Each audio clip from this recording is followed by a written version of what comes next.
marketing sa buong Pilipinas. Now, ang question ng iba, legal ba itong papasukin namin? Legal ba itong negosyo ito?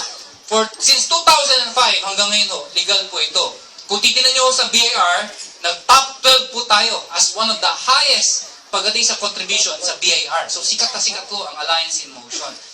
Next question. Paano ako? Hindi ako magaling sa ganitong negosyo.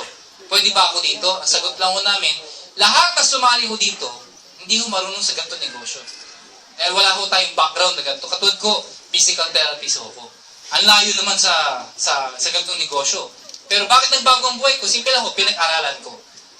Next question. Hindi ako magaling magsalita. Pwede ba ako sa ganitong negosyo? Hindi mo kailangan maging magaling. Bakit? Kasi meron namang magagaling. Magdadala ka lang ng tao. Paano ko idadali kong tao? Di na masasali.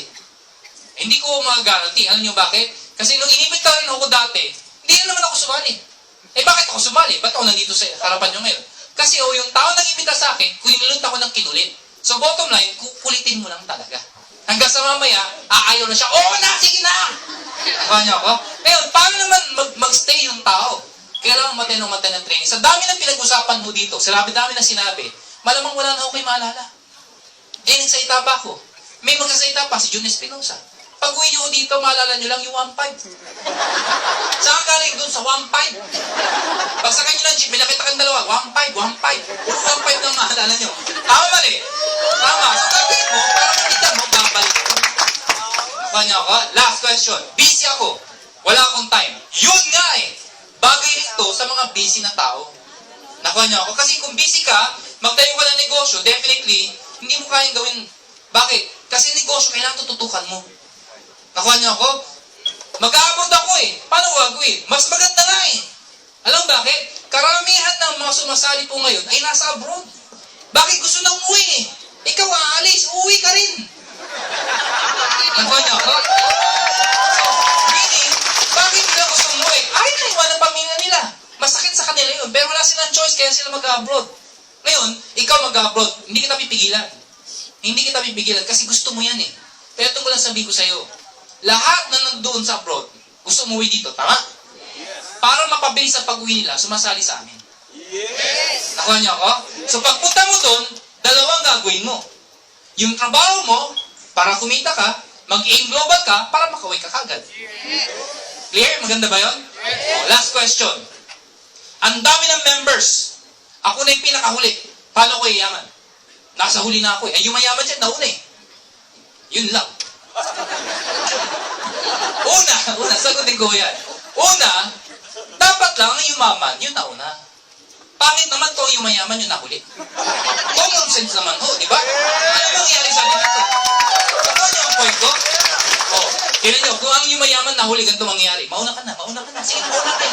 Bakit? Kasi ang yumayaman yung nahuli. Mauna na kayo. Ganun na mangyayari. Tama mali.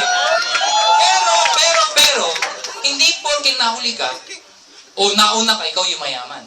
Una, hindi lahat ng mga nauna yumaman. Bakit? Kasi maraming umattend before na nauna, marami na libo yan. Hindi naman sumali. Sumali iba, hindi naman nagseryoso. Iba nagseryoso, pero mahirapan ng konti, umayaw na. Nakuha niyo ako? Kung hindi mo gagawin yung part mo, kahit nauna ka, baliwala yun. Kami nahuli. Ginawa namin yung part namin. Paano na kami? Ito sabihin ko sa'yo. Walang nahuhuli. Ilang milyon ang tao. Araw-araw may pinapanganak. Ang aim natin, hindi naman Philippines lang Kung ang market mo ay Metro Manila lang, malamang mauubos yan. Pero ito sabihin ko sa'yo, hanggang ngayon ang Metro Manila hindi natin maubos-ubos. Ilang milyon ang tao dito.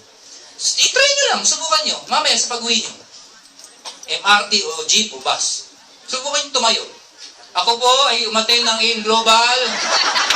Meron ba dito member ng AIM Global? Sabi ng mga tao, si Raulo! Nakuha ako?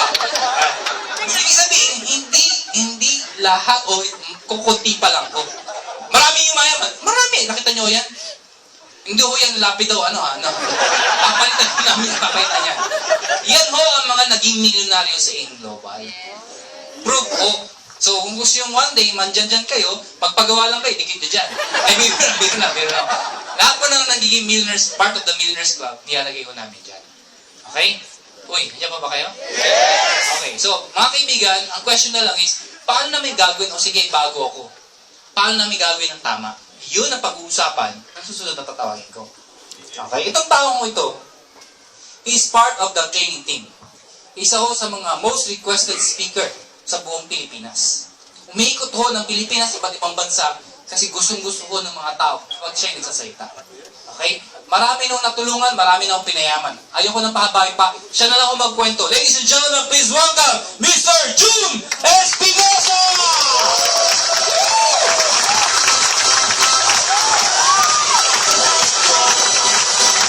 Good morning, inumin ng palakpak! Gusto mo ba? Ay, ang hina ng palakpak ninyo. Gusto mo siya spirit, di ba? Kararating lang. Nakita ko siya, ayokong sayangin yung pagkakataon, ma-meet yung mga bisita natin. Kasi walang katao-tao ho eh. Walang katao-tao. Sige, picture mo. Pasok ka. Pasok ka, picture mo kami. Lalagay po sa official Facebook account natin. So, give your best smile. Yeah. Yan. Ang nakataas ang dalawang kamay, magiging milyonaryo. Yun, no? Ha? Sige na, magbawas tayo ng gwapo. Puro gwapo umakit sa stage. Sasarado mo muna to, mabawasan ng power. Okay, good morning po.